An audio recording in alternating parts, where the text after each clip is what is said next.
जब किसान से 1400 रुपए मन गंदुम जबरदस्ती खरीदी गई तब कौम कहाँ थी। गन्ना काश्त करे किसान, हुकूमत सब्सिडी दे शुगर मिल्स को। गंदुम काश्त करे किसान, हुकूमत सब्सिडी दे फ्लोर मिल्स को। इस जुल्म पर कभी कौम ने किसान के लिए आवाज उठाई। किसान से डंडे के जोर पर 1400 रुपए मन गंदुम खरीद कर अब वही गंदुम बीज किसान को 3000 रुपए मन बेची जा रही है। किसान के साथ सब्सिडी वोचर के साथ फ्रॉड हो रहा है। किसान को ना बीज पर दी जाने वाली सब्सिडी मिली, ना खाद पर सब्सिडी मिली। डीएपी का रेट अभी से 8000 रुपए हो गया है। अभी तो गंदुम की काश्त शुरू नहीं हुई।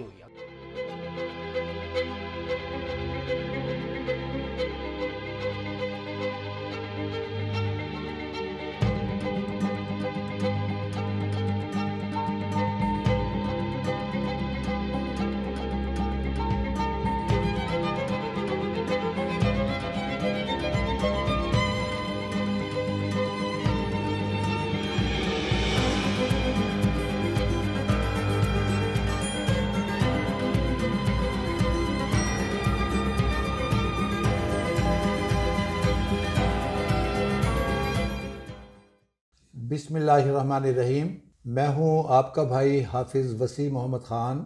अस्सलाम वालेकुम। गंदुम के बारे में 2 एपिसोड्स आप पहले देख चुके हैं और मैं शुक्रगुजार हूं कि आपने उसको बड़ी पजीराई बख्शी। आज इस प्रोग्राम का आखिरी हिस्सा था जिसके मज़ीद हमें 2 हिस्से करने पड़े और वो इस बारे में है आने वाली जो गंदुम है उसकी प्राइस क्या होनी चाहिए जिससे किसान भी खुश हो और कौम भी खुशहाल हो और पाकिस्तान को बाहर से जो गंदुम दरामद करनी पड़ रही है ज़र मुबादला देकर उससे भी निजात मिले। अभी थोड़ी देर पहले आपने इस वीडियो क्लिप के अंदर किसानों की बिपता सुन ली होगी कि किसान किस कैफियत से गुजर रहा है। तो लिहाजा आज मैंने ये सोचा कि बजाय इसके कि मैं अपनी राय दूं, मैं आपके सामने एक और साहब को पेश करूं और वो हैं इबाद खान साहब जो मेरे पास बैठे हुए हैं। इबाद खान साहब जो वेलकम।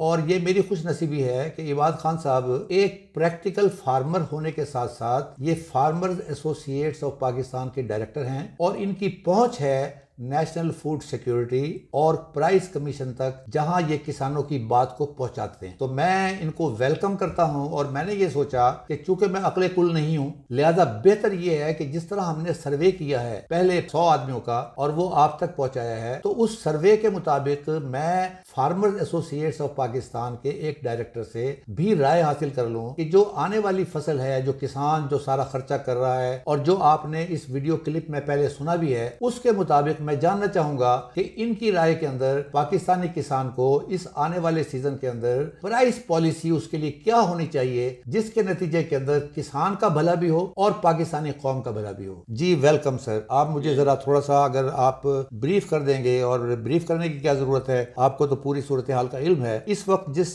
हालत से पाकिस्तानी किसान गुजर रहा है और जो जो चीजें महंगी होती जा रही हैं उसके नतीजे के अंदर उसकी जो कास्ट ऑफ प्रोडक्शन बढ़ गई है, तो आपके ख्याल के अंदर पाकिस्तान की गवर्नमेंट को क्या करना चाहिए जिससे सबका भला और कौम का भी भला हो? शुक्रिया हाफिज साहब। एक तो जी मेरी सोच भी वही है जो अक्सर किसानों की है कि हमें हुकूमत से एक मेन गिला है कि हुकूमत किसी ना किसी सिस्टम को फॉलो करे। अगर हुकूमत चाहती है कि हमें इंटरनेशनल प्राइस दे यहाँ पे, तो फिर हमें वो इंटरनेशनल जो बैनुल अक़वामी तरीका है ज़राअत को चलाने का उसको खुद भी फॉलो करे। दुनिया भर में ज़िम्मेदारों को हुकूमत सब्सिडी देती है, उसके बाद फिर अपनी मर्जी की कीमत पे उनसे वापस खरीदती है फसल ताकि उनको नुकसान ना हो। जबकि पाकिस्तान में हालात ये हैं कि यहाँ पे हुकूमत ज़िम्मेदार को सब्सिडी भी नहीं देना चाहती और कि जिन्स भी अपनी मर्जी की कीमत पे खरीदना चाहती है, जिसकी वजह से किसान बहुत परेशान है। किसान को ये समझ नहीं आ रही कि जब दुनिया में गंदुम 2800 और 3000 रुपए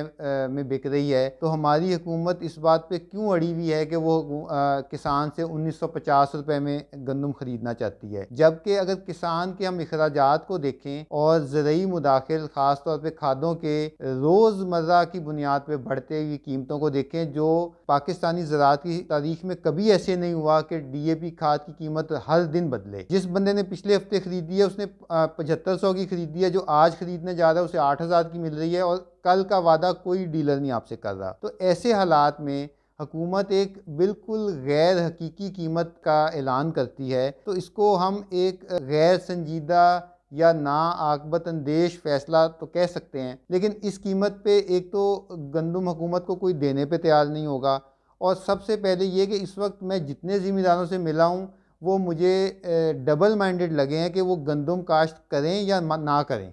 तो ऐसे हालात में जब ज़मींदार की अपनी कॉस्ट ऑफ प्रोडक्शन 2500 रुपये के करीब उसे पड़ रही है, तो कौन आदमी होगा जो 2500 रुपये की गंदम उगा के हुकूमत को 2000 रुपये में दे। तो इस पे ज़मींदार इस वक्त बहुत शशोपंज में मुब्तला है। बहुत प्यारी बात आपने फरमाई है। मुझे आप ये बताइएगा कि 1950 तो मुझे ऐसा लग रहा है कि ये गवर्नमेंट की तरफ से मजाक है। ये फैसला करने वाले जो लोग हैं वो शायद सीरियस नहीं हैं और वो शायद ये चाहते हैं कि ये कौम जो है, ये खास तौर पर किसान जो है, वो इस फसल को उगाना ही बंद कर दे। आपका क्या ख्याल है कि अगर ये 1950 ही देते हैं तो उसके बाद फिर क्या होगा? देखिए जी, इस हुकूमत को अगर ये अपने 2018 और 19 की का जायज़ा ले तो इनको गंदम की दूसरे साल में ही शॉर्टफॉल आ गई थी। उसकी वजह इस हुकूमत की गलती नहीं थी, उसकी वजह पिछली हुकूमत की गफलत थी। पिछली हुकूमत ने गंदम की कीमत को बर वक्त नहीं बढ़ाया, किसानों ने आहिस्ता आहिस्ता गंदम छोड़ कर मकई और गन्ने की फसलों में जाना शुरू कर दिया। इस हुकूमत को पता इसलिए नहीं चला कि हुकूमत के पास हमारे ज़खायर फालतू पड़े हुए थे। वो फालतू ज़खायर आपके इस्तेमाल होते गए। जब वो फालतू ज़खायर ख़त्म हुए और अगली फसल मार्केट में आई तो वो फसल शॉर्ट थी। तो ये हुकूमत उससे सीखने की बजाय वही गलतियाँ दोहराने की तरफ जा रही है।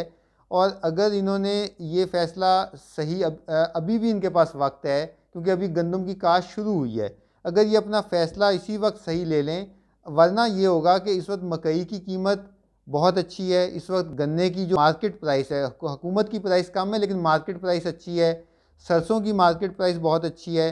तो किसान को कोई इसमें दो दफ़ा सोचने की ज़रूरत नहीं होगी। किसान फौरी तौर पे अब जितना मुमकिन होगा उतना रकबा गंदम में से निकालेगा और कमाद या कपास या कई में या सरसों में उस रकबे को ले जाएगा। तो उसका नतीजा ये निकलेगा कि जब गंदम की फसल आएगी तो वो एक छोटी फसल होगी।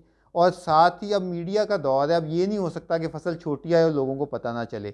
जैसे ये बात अवामुन्नास में जाएगी तो आपके ज़ख़ीरा अंदोज़, आपके इन्वेस्टर, आपका इंटरनेशनल मार्केट, सब प्लेयर्स अपना काम शुरू कर देंगे और ये हुकूमत एक ऐसे मुश्किल में फंसेगी कि जिससे निकलना इनके बस में नहीं होगा। कि हमने 100 टॉप क्लास परफार्मर्स, वो फार्मर्स जिन्होंने 60-70 मन गंदम ली थी, हमने एक सर्वे किया और उस सर्वे के मुताबिक उन लोगों ने बताया कि हमने ये भी डाला, ये भी डाला, ये भी डाला और उसके नतीजे में किसी ने 75 मन लिया, किसी ने 65 मन लिया। ये एक बहुत अच्छी स्टडी थी जो हमारा ख्याल था कि गवर्नमेंट को करनी चाहिए थी, लेकिन अल्लाह ताला ने हमें तौफीक दी है। और ये वो मेरे सामने चीजें पड़ी हुई हैं, ये वो तमाम चीजें हैं जो उन लोगों ने पिछले साल इस्तेमाल की, जिसके नतीजे के अंदर उनका खर्चा, अगर आज का रेट, बड़ी प्यारी आपने बात फरमाई है ये कि जो चीज़ मुझे आज जिस रेट पर मिल रही है, जो गंदम का बीज आज मुझे अगर 3500 का मिल रहा है तो कोई गारंटी नहीं है कि वो 4000 का कल को ना मिले।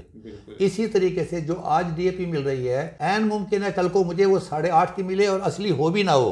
तो ये एक, अगर हम समझ लें कि वो सारी चीजें अच्छी मिल रही हैं और 92,000 अगर ये है इसका खर्चा और अगर हमारी पैदावार तो 47 मन अगर आती है तो फिर जाकर मेरा खर्चा पूरा होता है, जिसका मतलब है मेरा प्रॉफिट नहीं है इसके अंदर। तो इन दिस केस अगर हम इस चीज को ये जंप नहीं मारते तो फिर इसका मतलब ये है कि हम ये समझेंगे कि गंदम हमें दोबारा दरामद करनी पड़ेगी। देखिए जी, जैसे अभी आपने ये पढ़ा गोशवारा कि अगर आप अपने खेत पे भरपूर खर्चा करें, हर किस्म की खाद डालें, तो आपको इस मौजूदा प्राइस पे 47 मन फी एकड़ पैदावार मिले तो आपका खर्चा पूरा होता है, मुनाफा नहीं आता। और जबकि पाकिस्तान की नेशनल एवरेज 29 मन है, तो आप खुद सोचें कि अगर एक फार्मर 29 मन की एवरेज ले रहा है तो उसके अखराजात कैसे मीट करेंगे।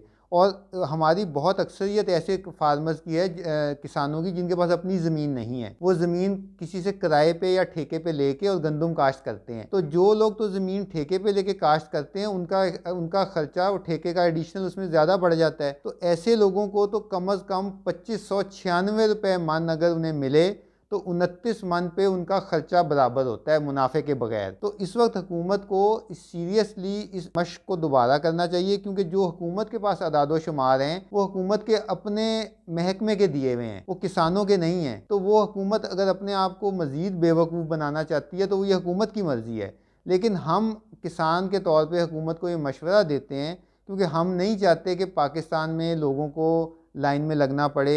हम चाहते हैं कि पाकिस्तान खुराक में उसके इस्तेहकाम रहे, खुराक की मार्केट में। और इंटरनेशनल आपके पास जब पैसे भी नहीं है, आप बाहर से मंगाना भी आसान नहीं होगा। और एक बात और है कि अगर किसान गंदम को छोड़ के किसी और फसल पे शिफ्ट होता है तो वो शिफ्ट ऐसे नहीं होता कि बस उसने सोचा और वो शिफ्ट हो गया। उसके लिए उसको मशीनरी भी चाहिए, उसको लेबर भी चाहिए। तो वो फ़ैसला करने से पहले वो बार बार सोचता है, और जब वो कर जाता है तो फिर उसका वापस आना आसान नहीं होता, क्योंकि वो गंदम लगाने वाली मशीनें बेचेगा और मकई लगाने वाली मशीनें ख़रीदेगा, या वो कमाद लगाने वाली चीज़ें ख़रीदेगा। तो वो चीज़ें बार बार नहीं वो रद्दो बदल हो सकती। तो जब कोई किसान गंदम को छोड़ जाएगा तो मैं काफ़ी हद तक किसान होते हुए समझता हूँ कि वो वापस नहीं आएगा, क्योंकि गंदम इस वक्त सबसे कम मुनाफा देने वाली फ़सल है। और हुकूमत को चाहिए कि वो किसान की शुक्रगुजार हो कि किसान अभी भी गंदम लगाता है। लेकिन मौजूदा हुकूमत के जो मशीर हैं, मुझे ये एक एहसास होता है कि वो नहीं चाहते कि पाकिस्तान में ज़्यादा गंदम हो। और हुकूमत मौजूदा कोरोना के हालात में जो बैनुल अक़वामी मार्केट है उसमें भी बहुत अदम तवाज़न है। और इस चीज़ की कोई गारंटी नहीं है कि जो गंदम आपको आज 2800 या 3000 में मिल रही है वो अगले साल आपको 3000 में मिले, इसका किसी को नहीं पता। लेकिन इसके बावजूद हुकूमत इतना बड़ा ख़तरा मोल लेने पे तैयार है। इसकी कोई अगर वजूहात हैं तो वो हुकूमत बेहतर बता सकती है। खान साहब, ये अल्लाह ताला आपको ज़िंदगी दे। मैं I am really very much impressed. और आज के इस प्रोग्राम से मेरे जो सुनने वाले हैं वो उनका जहन भी काफ़ी रोशन होगा। मुझे एक बात बताइएगा, मैं एक जगह पढ़ रहा था और वो ये था, दुकानदार ने भी जेब से पैसे निकलवाने हैं, लेकिन किसान एक वाहिद ऐसा है जो अल्लाह ताला के साथ उसका ताल्लुक बहुत ज़्यादा है। अब ये अगर जो कीमत आपने बताई है और जो वाकई में आई एग्री, अगर इस कीमत पर यानी 2600 रुपये के ऊपर तो जाके उसका है खर्चा पूरा। अब वो जो मेहनत कर रहा है, जाहिर है उसने अपने बच्चों को पढ़ाना है, उसने अपने फार्म को और बेहतर भी करना है। ये this is agro based profit business. तो अगर इसके प्रॉफिट को शामिल करें तो किसान को बार बार ख्याल आएगा कि ये जो सैलरीड क्लास है, जो बेचारे मुलाजिम पेशा हैं शहरों के अंदर और जो दिहाड़ीदार हैं, ये कैसे अकोमोडेट होंगे। यानी कि ये तो सोचेगा इस बात को, दुकानदार इस बात को नहीं सोचेगा। दुकानदार ने ये सोचना है कि मेरा प्रॉफिट क्या है। इसके बारे में आपका क्या ख्याल है कि हाउ देन कि गवर्नमेंट जो है फिर इसको कैसे मैनेज कर सकेगी। जी, ये आपने बहुत अच्छी बात की है, जो इसको किसान समझते हैं। इसलिए किसानों की तरफ से अभी तक अगर आप देखें तो कहीं मुतालबा ये पहले नहीं आया था कि हुकूमत इसका कीमत 2500 या 2600 करे। किसान शायद इससे कुछ कम पे भी मान जाते। लेकिन जब किसान देखते हैं कि हुकूमत का बहुत गैर संजीदा रवैया है, बल्कि लगता है कि हुकूमत किसानों के साथ मजाक कर रही है, तो फिर किसान फिर बोलना शुरू होंगे, तो फिर असल बातें सामने आएंगी ना। जब ये 2600 का रेट इसीलिए आपके सामने आ रहा है कि आपने 1900 दिया, हुकूमत ने 1900 पेश किया, तो किसानों ने फिर बता दिया कि हमारा रेट क्या है। ये बात बहुत हद तक सही है कि जो तनख्वाहदार तबका है उसको इसका नुकसान होता है जब ये खाने पीने की अशिया महंगी होती हैं। लेकिन इसको हल करने का पूरी दुनिया में एक ही तरीका है, और वो तरीका ये है कि हुकूमत इनको इनका कोटा या राशन कार्ड इशू करे। जो एक बंदे की सालाना गंदम की जो खपत है वो तकरीबन 127 किलो है, तो एक घराना हमारा औसतन 5 लोगों पे मुश्तमिल है। तो हुकूमत के करने का काम ये है कि 127 किलो को 5 से ज़रब दे, उसका एक कार्ड इशू करे जो हर घराने को शहर में मिल जाए। वो घराना जिस मर्ज़ी दुकान से ख़रीदे, उसे एज आ क्रेडिट कार्ड की तरह मशीन से स्वैप करें और उसके हिस्से की वो महीने की गंदम उसमें से आटा कट जाए, तो या जिस तरह भी हुकूमत चाहे। लेकिन इसका तरीका यही है। अब हमारे बदकिस्मती से ये हो रहा है कि जो सब्सिडी हुकूमत दे रही है वो पर्ल कॉन्टीनेंटल होटल को भी वही मिल रही है, और आवादी होटल भी उसी रेट पे आटा ख़रीद रहा है। मॉडल टाउन और फैसल टाउन में रहने वाले जो खुशहाल लोग हैं वो भी उसी कीमत पे आटा ख़रीद रहे हैं, और काने में या बाटापुर में या आपके मोलनवाल में जो छोटी बस्तियां, उनको भी उसी रेट पे आटा मिल रहा है। तो ये हुकूमत की मिस मैनेजमेंट है। मतलब ढाबे वाले को भी वही रेट मिल रहा है और होटल वाले को भी वही रेट। जो आपको 100 रुपये की रोटी बेच रहा है उसको भी आटा 1100 का थैला मिल रहा है, और जो बेचारा एक तनूर छोटे तनूर पे किसी छोटी आबादी में बैठा है उसको भी उसी रेट पे मिल रहा है। तो ये मिस मैनेजमेंट है।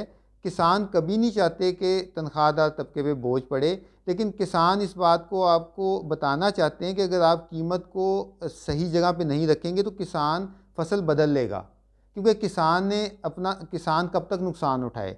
मैं तो अभी भी ये समझता हूँ कि जो लोग गंदम उगा रहे हैं किसान, वो अपनी कमज़ोरी, माली कमज़ोरी या कुछ मजबूरियाँ हैं, उनको वो अपना हिसाब किताब पूरा नहीं करते। जिस किसान ने कभी बैठ के अपना हिसाब किताब लगाया है, वो आहिस्ता आहिस्ता गंदम को छोड़ चुका है और वो खुशहाली की तरफ चला गया है। लेकिन हुकूमत को ये बात समझ नहीं आ रही। हुकूमत को जब समझ आएगी तो बहुत देर हो चुकी। थैंक यू वेरी मच जी। आज का जो प्रोग्राम है, मैं शुक्रगुजार हूँ इबाद खान साहब का कि काफ़ी चीज़ें उन्होंने हमारे सामने वाजे की हैं कि किसान को ज़िंदा रहना है, किसान को आगे बढ़ना है, पाकिस्तान को आगे बढ़ना है, और उसका तरीका उन्होंने बताया है कि किसान को उसका जायज़ हक मिलना चाहिए। Thank you very much sir. हम आपको दोबारा भी कॉल करते रहेंगे और आपसे रहनुमाई लेते रहेंगे। Once again thank you very much. वमा अलैना इल्लल बलागुल मुबीन।